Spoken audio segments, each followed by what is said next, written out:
Recoucou, je tourne le même jour que ma vidéo de Moondook. J'essaye de rattraper mon retard un maximum. Là, je prends du temps dans ma journée avant d'aller à la plage pour tourner mes vidéos. Mais en tout cas, là, j'aimerais vous parler de Nunsa Penida. Parce que Nunsa Penida, on voit des vidéos, des photos sur Instagram. Et moi j'aimerais vous en parler. Alors moi j'ai fait Nunsa Penida en un jour. J'ai pas fait Diamond Beach, j'ai fait que Kekling Beach. Je sais même pas si je le prononce bien, mais moi je vous mets le nom là. Mais je vais vous dire comment en tout cas aller à Nunsa Penida en une journée si vous voulez le faire sans forcément passer la nuit là-bas, comment s'organiser. Alors ce que j'ai fait c'est que je vais taper sur internet journée à Nunsa Penida et je suis tombée sur un site, je vais vous le mettre, où ils proposaient un programme pour la journée et il faut toujours négocier. Donc ensuite je les ai contactés sur WhatsApp et j'ai négocié et en gros ma journée avec le bateau et ma visite guidée, par contre il n'y a pas de repas inclus, c'était 30 ou 39 € que j'ai payé. Excusez-moi, j'avais coupé la vidéo pour me moucher. Donc je vous disais que 2 jours après j'étais à Nunsa Penida. Donc comment ça s'organise? Donc du coup on vous dit donc vous partez du port de Sanur, on vous dit vous devez être à telle heure au port de Sanur pour récupérer vos billets. Donc vous allez à un comptoir, on vous donne votre billet pour prendre le bateau et vous vous dirigez vers le port. Donc c'est à 3 minutes le comptoir du port. Et donc après ensuite au port vous attendez le bateau, vous avez un truc autour du cou et ensuite vous montez dans le bateau direction Nunsa Penida. Je crois que c'est 45 minutes de bateau, c'est assez rapide. Ce qu'il faut savoir que personne ne vous dit, c'est que quand vous arrivez à Nunsa Penida, vous arrivez dans l'eau.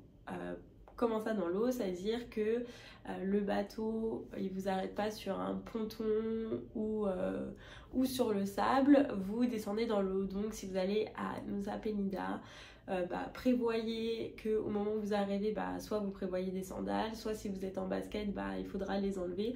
Mais en tout cas, pensez à ça, que vous atterrissez dans l'eau.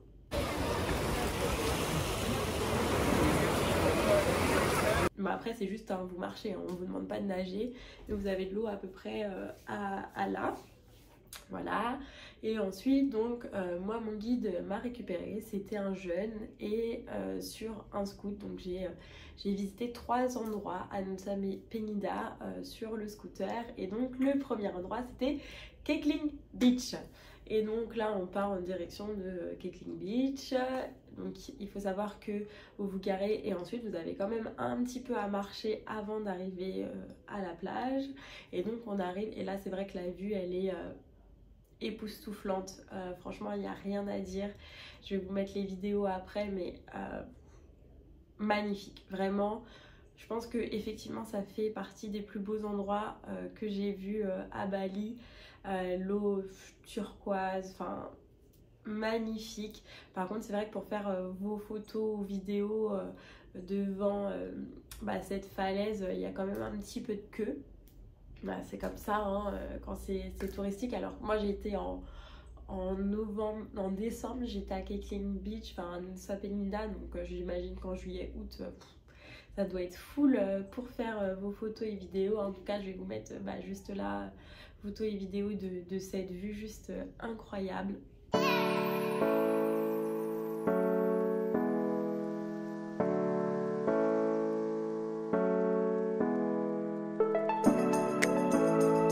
Donc après avoir vu cette vue magnifique, mon guide il me dit ça y est, on continue, on va voir d'autres endroits. Je me dis comment ça? Moi je suis pas venue jusqu'ici juste pour observer la vue et pas descendre sur la plage. Il me dit non mais c'est trop dangereux, on continue et tout. Et je lui dis non, moi je vais aller voir la plage. Il me dit ok, mais en gros il parle anglais hein. Il me dit ok, mais moi je t'accompagne pas, je t'attends en haut. Par contre il faut quand même faire vite parce que il y a d'autres endroits à voir au cours de la journée. Et je voyais des gens qui galéraient à remonter. Je leur disais allez les gars, une difficulté, l'épreuve mais la plus dure de ma vie. En plus j'ai fait la meuf, hein. J'ai dit à mon guide mais moi il y a 2 jours j'ai monté le Kawaii-Gen, donc le volcan à Java, il n'y a rien qui me fait peur. D'ailleurs faut que je fasse une vidéo sur ça. Une épreuve, en fait c'était de l'escalade. Je vais vous mettre les vidéos après, mais c'était de l'escalade hyper dure. Hyper dure.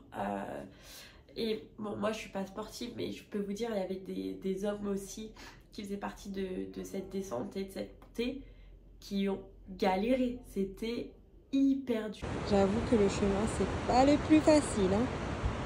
Mais bon, ça a l'air de valoir la peine. Je sais pas si vous vous rendez compte, mais c'est grave en pente. Genre là je suis en train de me dire, mais comment je vais faire pour remonter? Bon, là mes jambes elles commencent à faiblir. Mais c'est quoi ce paradis, sérieux? C'est la plus belle plage de ma vie. Quand je suis arrivée sur la plage, en nage, vraiment, j'étais trempée comme si j'avais été dans l'eau.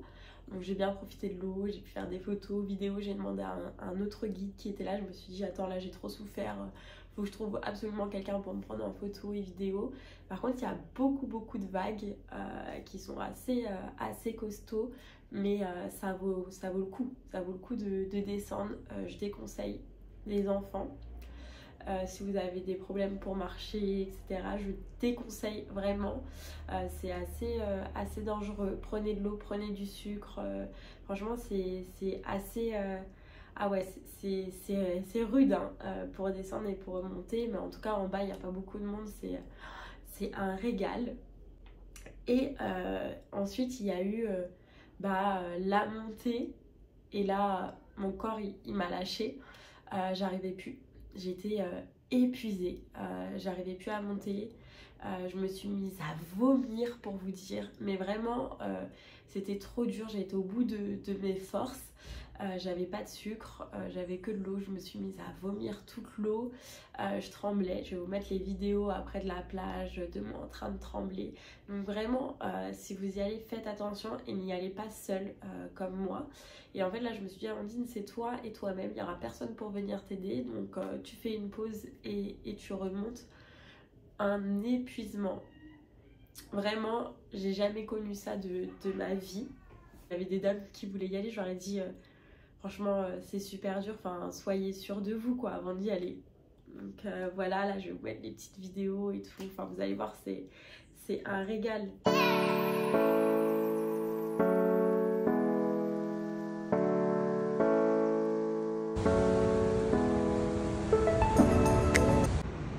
Regardez, je suis toute tremblante. Je viens de vomir, mon corps il en peut plus. Je suis épuisée, c'est trop dur. C'est trop dur.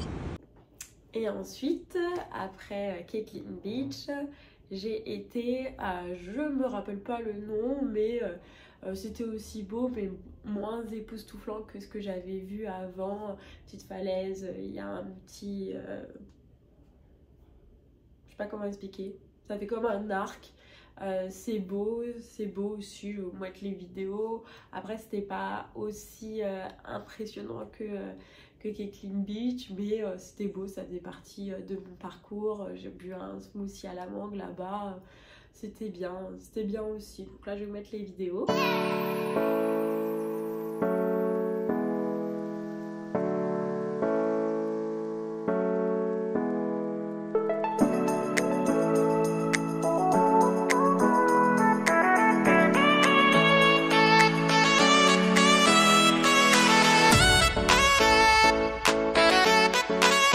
Dernier step, c'était Crystal Bay. Donc là c'est une magnifique plage où vous pouvez manger, et le chemin pour y aller je l'ai trouvé aussi super beau.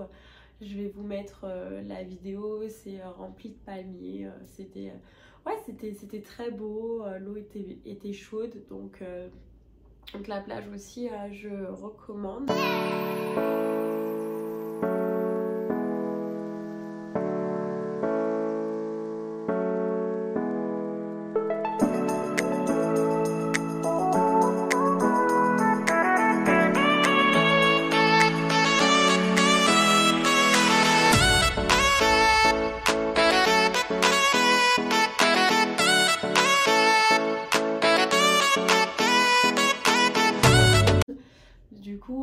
pas fait le côté Diamond Beach. C'est les 3 endroits que j'ai fait au cours de cette journée. Ma journée elle s'est finie à peu près à 16h à Nusa Penida, et puis après j'ai dû prendre le bateau.